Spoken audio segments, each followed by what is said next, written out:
Hi students, good morning. Today my topic is units and measurements lo dimensional equation, dimensionless quantities, dimensional constants, dimensional analysis గురించి discuss చేద్దాం.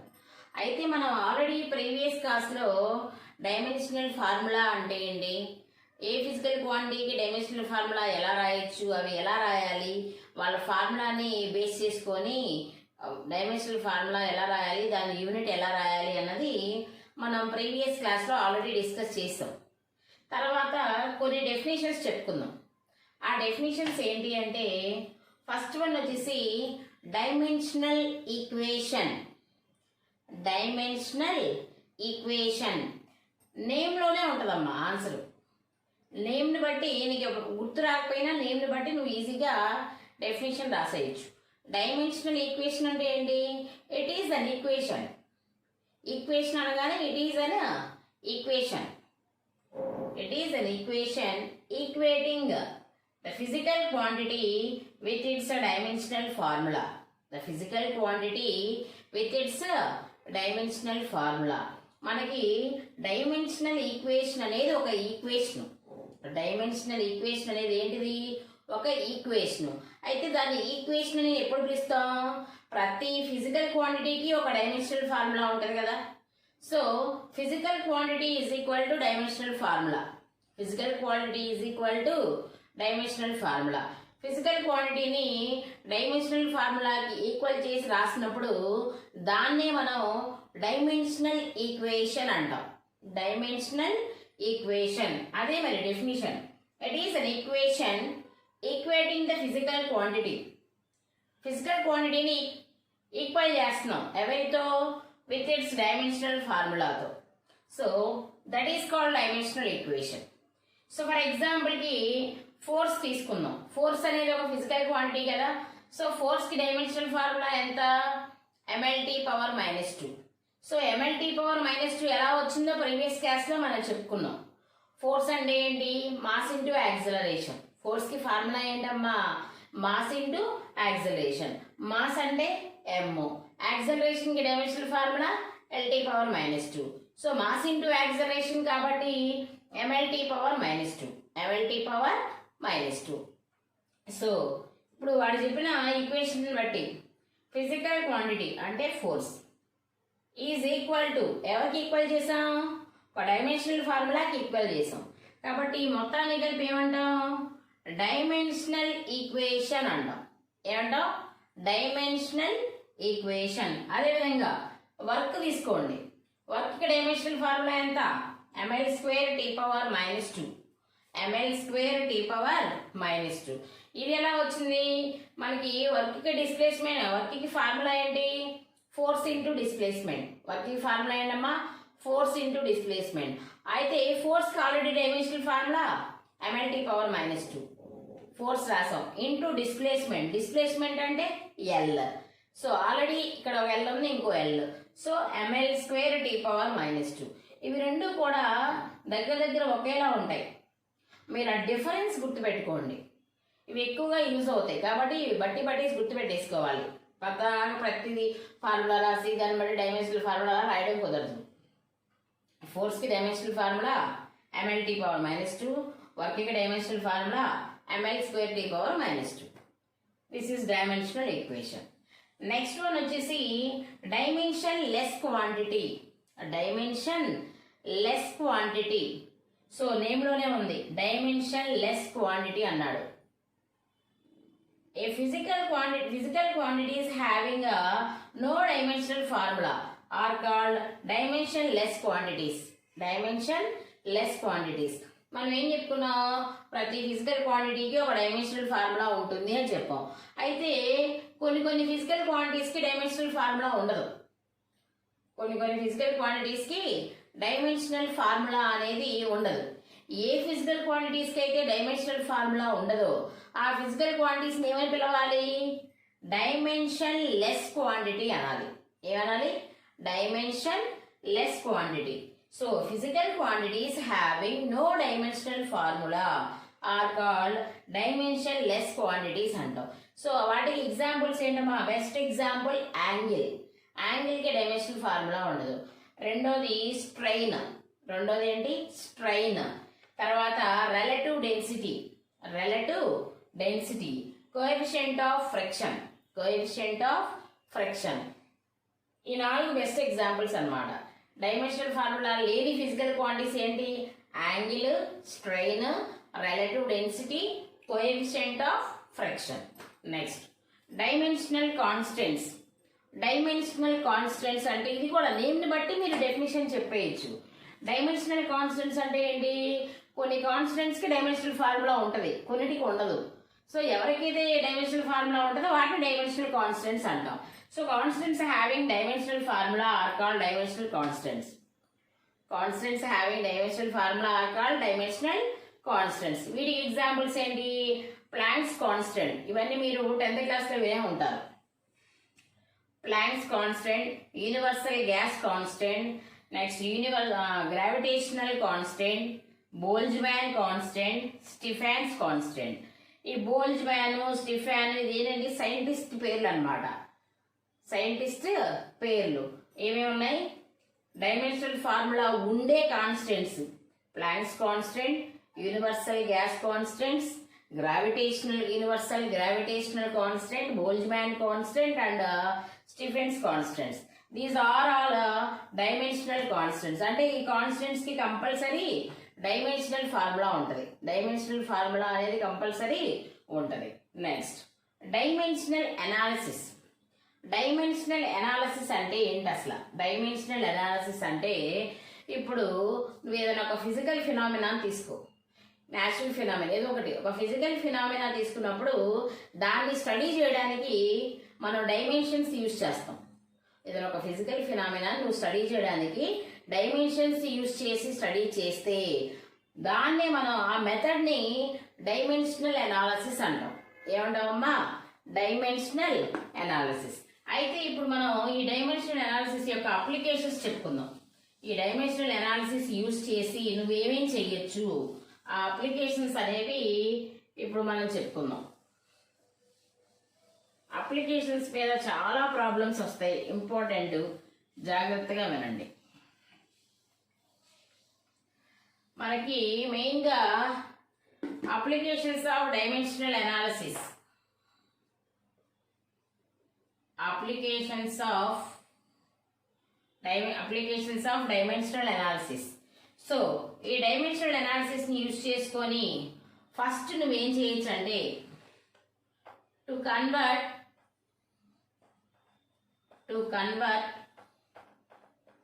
one system of units into another system of units. ఈ first application అన్నమాట. Dimensional analysis ని use చేసుకొని ఏం చేయొచ్చు? To convert one system of units into another system of units. అంటే ఏంటి? మనం ఆల్రెడీ యూనిట్స్ కి 3 సిస్టమ్స్ లో చెప్తా ఉన్నాం, ఎంకేఎస్, సిజిఎస్, ఎఫ్పిఎస్. సో అయితే మనం ఎఫ్పిఎస్ ఎక్కువ యూజ్ చేయం, ఎంకేఎస్, సిజిఎస్. అంటే ఒక సిస్టంలో ఉన్న యూనిట్స్ ని ఇంకో సిస్టంలోకి కన్వర్ట్ చేయొచ్చు, మార్చొచ్చు అనమాట, చేంజ్ చేయొచ్చు. దేని ద్వారా? ఈ డైమెన్షనల్ అనాలిసిస్ ద్వారా. ఇది first one, to convert one system of units into another system of units. Next second one ఏంటంటే to cheque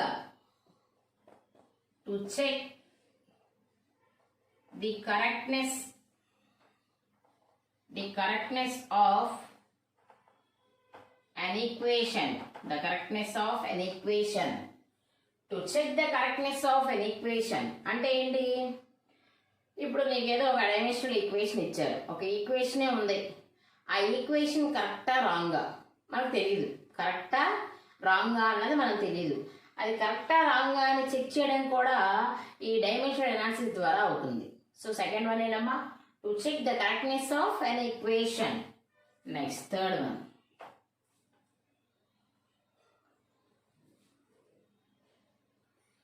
to check the correctness of an equation. Next వచ్చేసి మూడోది ఏంటంటే టు డిరైవ్ the relationship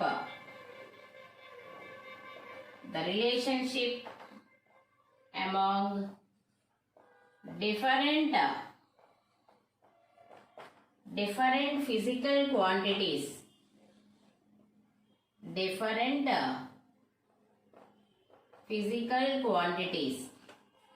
ఇదేంటి, ఈ dimensional అనాలిసిస్ని use చేసుకొని different physical quantities మధ్య రిలేషన్షిప్ని మనం డిరైవ్ చేయొచ్చు. రిలేషన్షిప్, టూ ఫిజికల్ క్వాంటిటీస్ ఉన్నాయి, ఆ రెండింటికి మధ్య ఉన్న రిలేషన్షిప్ అనేది మనం ఫైండ్ అవుట్ చేయొచ్చు.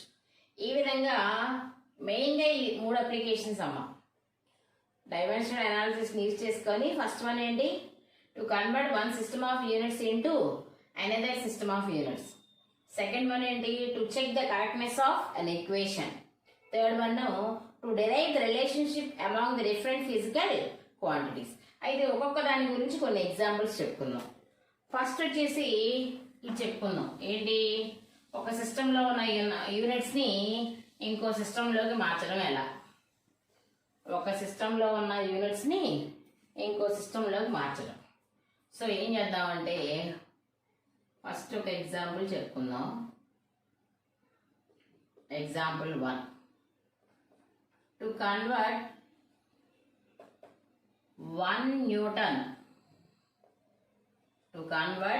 1 Newton into dyne. 1 Newton into dyne అంటే ఒకసారి చూడండి, నువ్వు చేంజ్ చేయాలి. దేన్ని చేంజ్ చేయాలి? 1 న్యూటన్ని డైన్లోకి చేంజ్ చేయాలి. అసలు ఇక్కడ న్యూటన్ ఏంటి, డైన్ ఏంటి? న్యూటన్ అనేది ఎవరి యూనిట్? ఫోర్స్కి యూనిట్. న్యూటన్ అనేది ఎవరికి యూనిట్ అమ్మా? ఫోర్స్కి యూనిట్. అది ఎస్ఐ సిస్టంలో, ఎస్ఐ సిస్టమ్ అంటే ఎంకేఐ సిస్టమ్ అన్నా ఎస్ఐ సిస్టమ్ అన్నా ఒకటే. ఎస్ఐ సిస్టంలో ఫోర్స్కి యూనిట్ ఏంటి అంటే న్యూటన్. అదే సిజిఎస్ సిస్టంలో ఫోర్స్కి యూనిట్ ఏంటి? డైన్. సిజిఎస్ సిస్టంలో ఫోర్స్కి యూనిట్ ఏంటి? డైన్. ఇప్పుడు మనల్ని అడిగే క్వశ్చన్ ఏంటి? 1 న్యూటన్ ఇంటూ డైన్. 1 న్యూటన్ని డైన్లోకి కన్వర్ట్ చేయమన్నాడు. అంటే ఎస్ఐ సిస్టమ్ని సిజిఎస్ సిస్టంలోకి మార్చమన్నాడు. ఎస్ఐ సిస్టమ్ని సిజిఎస్ సిస్టంలోకి మార్చమన్నాడు. సో ఇప్పుడు మనం సొల్యూషన్ చేద్దాం. అసలు మనకి ఏమి ఇచ్చాడో చూద్దాం. మనకి ఏమి ఇచ్చాడు? 1 న్యూటన్ ఇంటూ డైన్ అన్నాడు, అంతే. సో ఫస్ట్ ఏం చేద్దామంటే, న్యూటన్ అనేది ఎవరి యూనిట్? ఫోర్స్కి యూనిట్. సో ముందు అది రాసుకుందాం. Newton is the unit of force. Newton is the unit of force. Newton అనేది ఫోర్స్కి యూనిట్. సో ఇప్పుడు ఏం రాద్దామంటే, నేను డైమెన్షనల్ ఫార్ములాని మొత్తం రాయకుండా డిఎఫ్ అని పెడతాను. సో డైమెన్షనల్ ఫార్ములా ఆఫ్ ఫోర్స్కి డైమెన్షనల్ ఫార్ములా రాద్దాం. ఫోర్స్కి డైమెన్షనల్ ఫార్ములా ఎంత? MLT power -2. MLT power -2. అయితే M పవర్లో ఏం లేకపోతే ఇక్కడ 1 పెట్టుకుందాం. ఓకే, ఇది ఫస్ట్ ఇలా ఏ మోడల్ ఇచ్చినా సరే ఇచ్చింది ఎవరి యూనిట్టో రాయాలి, ఫోర్స్. తర్వాత దాని డైమెన్షనల్ ఫార్ములా రాయాలి. అక్కడ వరకు ఓకే. నేను స్టార్టింగ్ ఇంట్రొడక్షన్ చెప్పినప్పుడు మీకు ఒక పాయింట్ చెప్పాను, ఏంటంటే any physical quantity is equal to the numerical value into unit. Numerical value into unit is equal to constant. A physical quantity తీసుకున్నా దేనికి ఈక్వల్ అవ్వాలి? Numerical value into unit. అది ఎప్పుడు ఎలా ఉండాలి? కాన్స్టెంట్గా ఉండాలి. కాబట్టి నేను ఇక్కడ ఏం రాస్తున్నానంటే, numerical value into unit is always ఏమవుతుందమ్మా? కాన్స్టెంట్. సో న్యూమరికల్ వాల్యూ అంటే n, యూనిట్ అంటే u is equal to constant. So మీకు ఐడియల్ గ్యాస్ ఈక్వేషన్ వినే ఉంటారు. ఐడియల్ గ్యాస్ ఈక్వేషన్లో ఇప్పుడు PU is equal to PV is equal to constant అంటే P1V1 equal to P2V2 equal to P3V3 equal to P4V4 ఇన్ని తీసుకున్న కాన్స్టెంట్గా వస్తుంది. దాని నుంచి మనం ఏం రాద్దామంటే N1U1 is equal to N2U2 రాద్దాం. N1U1 is equal to N2U2. ఒక్కసారి చూడండి, ఇప్పుడు NU is equal to constant అయినప్పుడు N1U1 ఎంత వస్తుందో N2U2 కూడా అంతే వస్తుంది. సో ఇప్పుడు ఇందులో ఏం చేద్దామంటే ఒకసారి చూడండి, N1U1 అంటే ఫస్ట్ సిస్టంలో ఉన్న న్యూమరికల్ వాల్యూ దాని యూనిట్, N2U2 అంటే సెకండ్ సిస్టంలో ఉన్న న్యూమరికల్ వాల్యూ దాని యూనిట్. మనకి ఫస్ట్ సిస్టంలో న్యూమరికల్ వాల్యూ ఎంత 1, దాని యూనిట్ ఎంత న్యూటన్.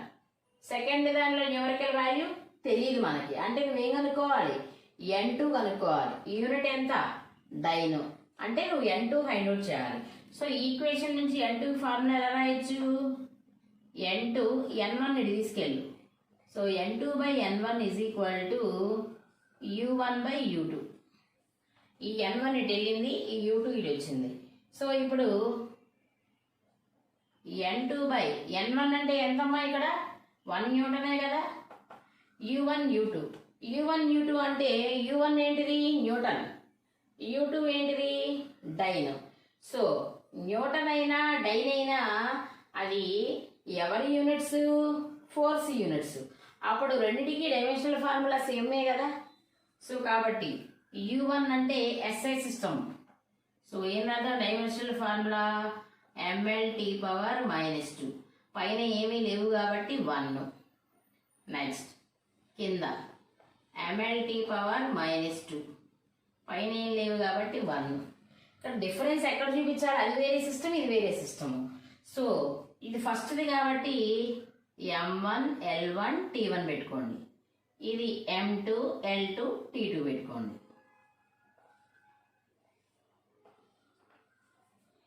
ఇప్పుడు N2/1 అన్నా N2 అన్నా ఒకటే కదా. So N2 is equal to, ఇప్పుడు ఏం చేద్దామంటేనమ్మా దేని దానికి విడివిడిగా రాసేయండి. Mలు విడిగా, L విడిగా, T1 T2 విడిగా రాద్దాం. అప్పుడు ఏమైంది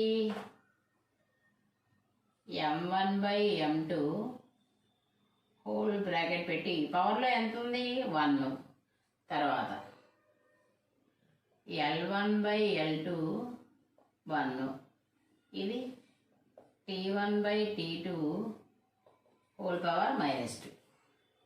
next N2 is equal to M1/M2 అన్నాను. M1 అంటే ఫస్ట్ సిస్టంలో మాస్, M2 అంటే సెకండ్ సిస్టంలో మాస్.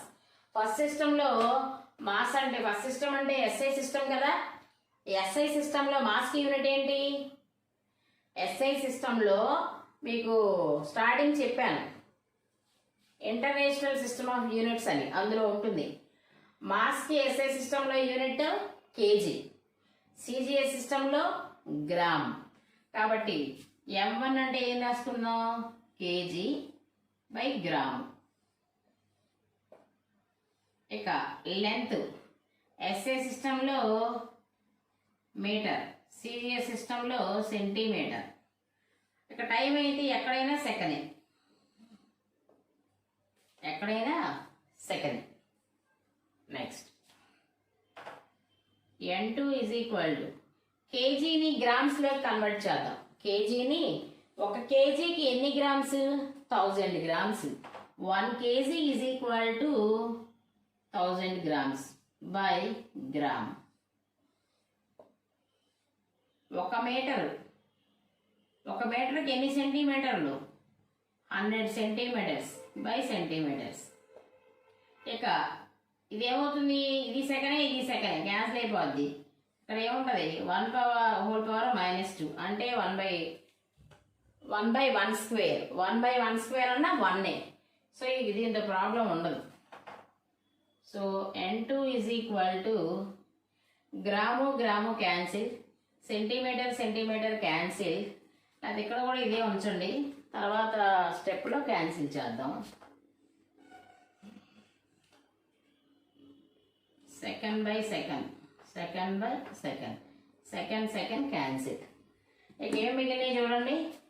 ఇక్కడ ఎంత మిగిలింది? 1000 పవర్ 1, ఇక్కడ 100 పవర్ 1, ఇక్కడ 1 పవర్ -2.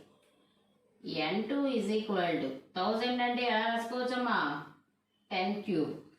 పవర్లో 1గా ఉంది, ప్రాబ్లం లేదు. 100 అంటే ఎలా రాసుకోవచ్చు? 10 స్క్వేర్ ఇంటూ 1 పవర్ -2. 1 పవర్ -2ని ఆ -2ని బైలోకి తీసుకోవచ్చు. 1/1 స్క్వేర్. 1/1 స్క్వేర్ అంటే 1. సో ఇక దాంతో సంబంధం లేదు, లేదా 1/1 స్క్వేర్ అంటే 1. సో n2 ఈజ్ ఈక్వల్ ఎంత? 10 పవర్ 3 10 స్క్వేర్ ఇంటూ 1 కాబట్టి ప్రాబ్లం లేదు. బేసిస్ ఈక్వల్ కాబట్టి పవర్స్ యాడ్ చేద్దాం. అంటే 10 పవర్ 5. సో నీకు n2 వాల్యూ ఎంత వచ్చింది? 10 power 5. So n2 value 10 power 5 వచ్చింది అంటే n1 value 1, n2 value 10 power 5. కాబట్టి నువ్వు చివరిలో నువ్వు ఏం రాయాలి? 1 న్యూటన్ ఈజ్ ఈక్వల్ టు ఎంతమ్మా? 10 power 5 dynes. 1 Newton is equal to 10 power 5 dynes. ఇవి బాగా గుర్తుపెట్టుకోవాలి వాల్యూ. ఎస్ఐ సిస్టంలో 1 Newton is equal to CGS సిస్టంలో ఏమైంది? 10 పవర్ 5 డైన్స్ అయింది. 10 పవర్ 5 డైన్స్ అయింది. ఓకేనా? నెక్స్ట్ ఇదే మోడల్లో ఇంకొకటి చేద్దాం, అప్పుడు మీకు ఈజీగా ఉంటుంది.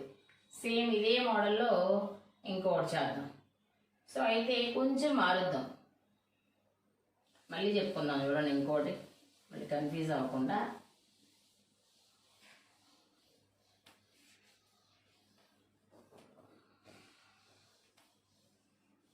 ఇప్పుడేం చేద్దామంటే 1 joule is equal to dash X. 1 జౌల్కి ఎన్ని ఎక్స్ ఫైండ్ అవుట్ చేద్దాం. జౌల్ ఏమో ఎస్ఐ సిస్టమ్, ఎగ్ అనేది సిజిఎస్ సిస్టమ్. అసలు ఈ జౌలు ఎగ్ ఎవరి యూనిట్? వర్క్కి యూనిట్. ఎవరి యూనిట్? వర్క్కి యూనిట్. సో జౌల్ ఇందాక రాసినట్టే, joule is the unit of work. So నువ్వు డైమెన్షనల్ ఫార్ములా ఎవరికి రాయాలి? డైమెన్షనల్ ఫార్ములా ఆఫ్ వర్క్ ఎంత? ml² t power -2. సో ఇందాకట్లాగా మనకేం తెలుసు? nu is equal to constants. So ఏం రాద్దాం? n1 u1 is equal to n2 u2. నీకు n2 కావాలి. n2/n1 is equal to u1/u2. So n2/1 is equal to u1 ఏం రాద్దామమ్మా? ml² t power -2. First ఇది కాబట్టి 1లు పెట్టండి. ఇక్కడ ఏం రాస్తారు? ml² t power -2. 2లు పెట్టండి. నీకు ఇప్పుడు n2 కావాలి. నీకేం కావాలి? n2. n2 is equal to ఇవన్నీ విడివిడిగా రాద్దామని చెప్పా కదా. సో ఏం రాద్దాం? m1/m2 పవర్లో ఏమి లేకపోతే 1, l1/l2 ఏముంది? స్క్వేర్. t1/t2 ఏముంది? -2 -2. సో ఇందాకట్లాగానే m1 ఎస్ఐ సిస్టంలో మాస్కి యూనిట్ కేజీ బై గ్రామ్. ఇక్కడ మీటర్, ఇక్కడ సెంటీమీటర్ స్క్వేర్. ఇక్కడ సెకండే, ఇక్కడ సెకండే. ఓకేనా? Next n2 is equal to ఇక్కడ ఎంత? 1 kg is equal to 1000 grams by gram. ఇక్కడ 1 meter is equal to 100 centimeters by centimetres. ఇక్కడ సెకండ్ బై సెకండ్. ఇది రివర్స్ అయినప్పుడు మైనస్ పోవాలి. సో స్క్వేర్ రాసేయండి డైరెక్ట్గా. ఇప్పుడు gram gram cancel, centimetre centimetre, second second cancel. So n2 is equal to ఏమైంది? 1000. పవర్లో ఏముంది? 1. పవర్లో 2 ఉందిగా, 100 స్క్వేర్. ఇక్కడ 1 square. n2 is equal to 10 power 3. 100ని స్క్వేర్ చేయండి అంటే ఎంత? 100 స్క్వేర్ 100 ఇంటూ 100 ఎంత? 10,000 అంటే 10 పవర్ 4 రావాలి. 10 power 4 into 1. n2 is equal to 10 power 7. So ఇప్పుడు ఇక్కడ ఏం రావచ్చు? 1 joule is equal to 10 power 7x. 1 joule is equal to 10 power 7x. ఇందాక మనం ఏమొచ్చింది? అది 1 Newton is equal to 10 power 5 times వచ్చింది.